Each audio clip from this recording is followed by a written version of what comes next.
익숙해졌어 자꾸만 시도 때도 없이 시무룩하고 고민이 생겼니 초등학교 영어 수업 시간에 배웠었던 현재 진행형 같아 하루에 10번 내 맘이 움직여 이상하고 아름다운 느낌이 좋아 Hello everyone, Assalamualaikum. Welcome back to my channel. 시장에 놀러 왔어. 남산 보고 싶어. 오케이. 그다음에 내일도 한옥 빌레스? 한옥 마을에 가요. 한옥마을도 저기 필동이. এখন আমরা চলে যাচ্ছি কে ড্রামার ফেমাস ফিল্মিং লোকেশন, সেটা হচ্ছে নামসান টাওয়ার। এটাকে সোল টাওয়ারও বলা হয়। এটা আমার one of the bucket list ছিল। কোরিয়াতে এসে এইটাতে যাওয়ার জন্য আমি একদম অস্থির হয়ে যাই, কারণ এখানে অনেক ধরনের লাভ লক ছিল, মানে অনেক কিউট কিউট হার্ট শেপের তালা, আর ওখানে ওই সবগুলা দেখা যায় হাজবেন্ড ওয়াইফ অথবা গার্লফ্রেন্ড বয়ফ্রেন্ড এরা যে তাদের ভালোবাসা ওখানে লক করে আসে।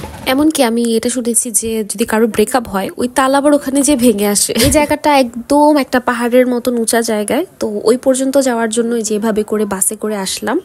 তারপরে এই জায়গাটার থেকে ভিউটা দেখো কতটা সুন্দর, আর এটাই হচ্ছে নামসান টাওয়ার। আমরা একদম উইন্টার সিজনের একদম শুরুর দিকে যাই, এটা আসলে আমরা এর আগের বছর গিয়েছিলাম, ওইটার ভিডিও।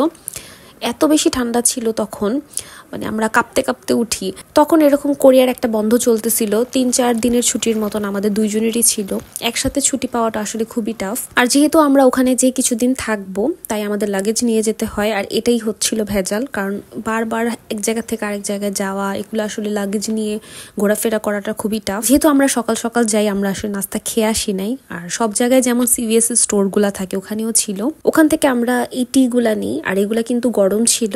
আর এর সাথেই নিয়ে নেই ডিমগুলা সিদ্ধ করাই থাকে, আর ওই ডিমগুলা এতটা মজা হয় খেতে। আমি জানি না ওরা কিভাবে সিদ্ধ করে আল্লাহ জানে। ডিমের কুসুমটা একদম কমলা কালারের হয় আর খুবই মজা খেতে। আমি তো তাড়াতাড়ি করে আমার নাস্তাটা কমপ্লিট করে ফেলি, আর আমি খুবই এক্সাইটেড ছিলাম। আমি তো যে একটা একটা করে তালা দেখা শুরু করতেছিলাম যে আচ্ছা এটা লিখা, মানে কোরিয়ান ল্যাঙ্গুয়েজে লেখা ছিল, আবার অদ্ভুত অদ্ভুত কথাও লেখা ছিল। লেখা ছিল ক্যারিয়ার ওভার লাভ, যেটা একদমই ভুল কথা। কোরিয়ানরা অবশ্য ক্যারিয়ার ওরিয়েন্টেডই হয়, কিন্তু লাভেবল আর কেয়ারিংও হয়। যাই হোক, ওরা যেমনই হোক, এটা দিয়ে তো আমার কোনো কাজ নেই। আমি এগুলো দেখতে পেরেই খুবই খুশি ছিলাম।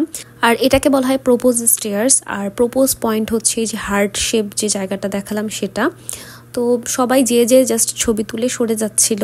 কোরিয়াতে আসলে ভিড় করে না, একটা লম্বা লাইন করে একজন একজন করে ছবি তুলে সরে আসে। আমরা কে ড্রামা স্টাইলে পিকচার তুলে তারপর ওখান থেকে চলে আসি। তারপরে এখানে দূরে দাঁড়িয়ে তারপর দেখতে থাকি। এগুলোতেও অনেক ধরনের লাভলক ছিল, আর এটার একদম অপোজিটেই স্টোরগুলা ছিল এভাবে করে লাভলক কেনার। আমার তো খুবই ইচ্ছা ছিল যে আমি এখান থেকে তালা চাবি কিনবো, কিন্তু আমার হাজবেন্ড বলে এটা হচ্ছে কোরিয়ানদের একটা, মানে ওরা বিলিভ করে এটা, আর আমরা মুসলমানরা এটা বিলিভ করতে পারবো না। এটা আমাদের জন্য, মানে যে কোনো কুসংস্কার বিলিভ করা আমাদের জন্য গুনাহ হবে। তারপরে আর কি, যেটা আমাদের পারমিশন নাই, খালি দেখতে পারবো, তবে সুন্দর মতন দেখে ওখান থেকে চলে আসছি। আর এটা ওরা এতটাই বিলিভ করে এই জিনিসটা, মানে এই যে প্লেসটা দেখতেছো এটা হচ্ছে সিঁড়ি দিয়ে নেমে তারপর এই জায়গাটা, মানে প্রপোজ স্টেয়ার্স দিয়ে নেমে তারপর এই জায়গাটা। এখানে গেলেই প্রপোজ করতে হবে, এর জন্য ওরা মানে এখানে নামেই না। আমি দেখতেছি ওরা ভয়ে, আমি বলতেছি কি যে কি অবস্থা, এরকম 2-1 এভাবে আসতেছে, মানে এখানে কি নামা নিষেধ নাকি, মানে নামা যাবে না নাকি? পরে দেখি না, নামা যাবে, নামলেই এভাবে করে প্রপোজ করবে এরকম টাইপের। আমি আসলে এই জিনিসটা খুবই ফান ওয়েতে নিয়েছিলাম, যে এটা জাস্ট একটা নর্মাল। আমার কোরিয়ান ফ্রেন্ডটাকে জিজ্ঞেস করতে হবে ওরা আসলে এটা বিলিভ করে কিনা। কিন্তু আরেকটা জিনিস ওরা খুব বিলিভ করে, কোরিয়াতে জায়গায় জায়গায় দেখা যায় কি একটার পর একটা পাথরের মতন দেয়া। পরে একদিন আমার এক কোরিয়ান ফ্রেন্ডের সাথে যখন আমি ঘুরতে যাই, মানে খাউলের সাথে, তখন এভাবে দেখি কি 3-4টা পাথর একসাথে দেয়া, তো আমি একটা পাথর সরিয়ে ফেলি।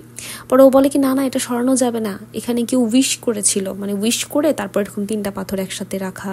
আমার পার্সোনালি ডিফারেন্ট কালচার সম্পর্কে জানা অথবা ট্রেডিশনাল কিছু সম্পর্কে জানতে খুবই ভালো লাগে। আর এটা ছিল একটা ফটো ফ্রেমের মতন, মানে এই প্লেসে বসে সবাই ছবি টবি তুলবে। আর এতগুলো পান্ডা ছিল ওখানে, আর পান্ডা আমার খুবই ফেভারিট।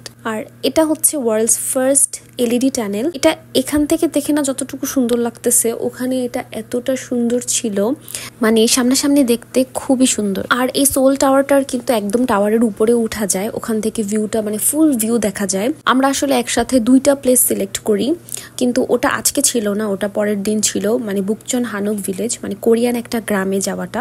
এত টায়ার্ড হয়ে যাই আসলে এসে, তারপর আমরা ডিসাইড করি যে আমরা এখানে বেশিক্ষণ থাকবো না, কিছুক্ষণ থেকে চলে যাব। তাও আল্লাহর রহমতে আমি যে সিটিতে থাকি চুনচন, ওখান থেকে সোলে আসতে মানে 1 থেকে 3 ঘন্টার মতন লাগে এই সময়ের মধ্যে। আমি ভাবি আমি যদি অন্য কোনো সিটিতে থাকতাম তাহলে তো আমি মনে হয় সোলের এগুলো আমি কখনো দেখতে আসতেই পারতাম না, কারণ এরকম আসলে সময় পাওয়া যায় না যে একটা জায়গায় 4-5 ঘন্টার দূরে আসব। কনফারেন্স হলে সেটা different. Say goodbye를 붙잡으면 헤어질 것 같아서 ING just ING 내 맘은 아직 ING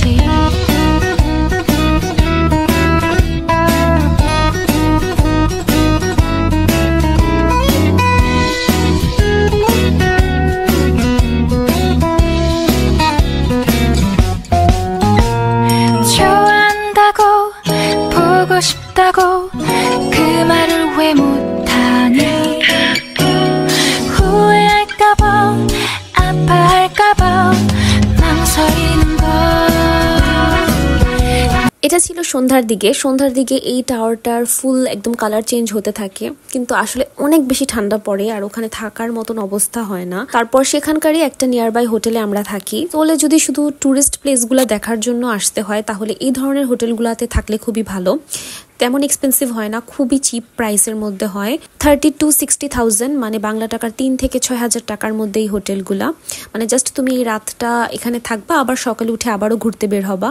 আমরা ইচ্ছা করেই হোটেলটা এমনভাবে নেই যেখান থেকে বুকচন হানক ভিলেজ, ইকসনদং, তারপরে নামসান টাওয়ার সবকিছুই যেন কাছে হয়।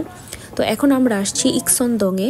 এটাও একটা ফেমাস টুরিস্ট স্পট। এটা পুরাটাই এরকম হানক ভিলেজের মতন, মানে হানক ভিলাগুলা দেওয়া, এখানে সবগুলোই ক্যাফে, রেস্টুরেন্ট, এটা পুরাটাই হচ্ছে টুরিস্ট স্পট। আর আমরা আস্তে আস্তে দেখি কি যে অনেকগুলো রেস্টুরেন্টই বন্ধ হয়ে যাচ্ছে, তো লাকিলি এটা আমরা খোলা পাই।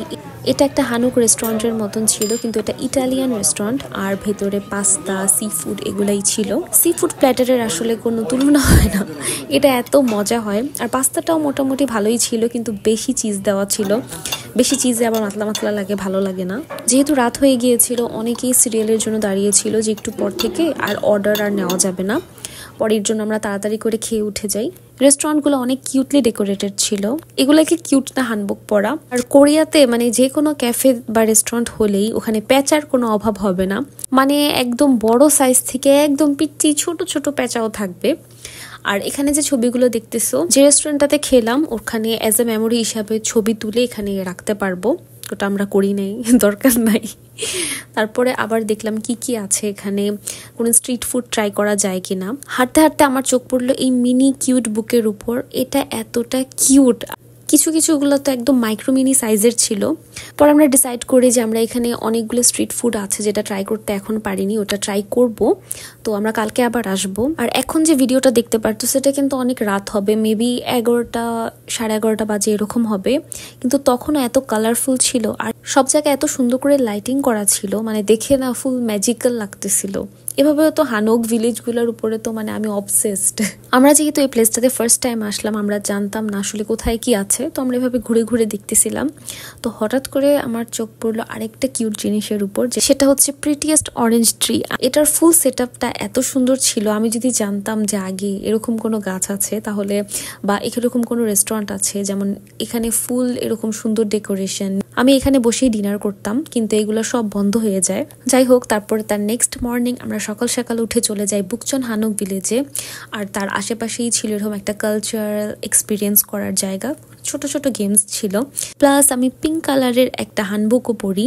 বুকচন হানক ভিলেজ হচ্ছে যে কোরিয়ান একটা গ্রাম, মানে এখানে সবগুলো এরকম হানক টাইপের বাসা থাকবে আর ক্যাফে ছিল। তো এই ভিডিওটা নেক্সট ডে আমি তোমাদের সাথে শেয়ার করব। So that's all for today, see in my next video. আল্লাহ হাফেজ, bye bye, and don't forget to subscribe.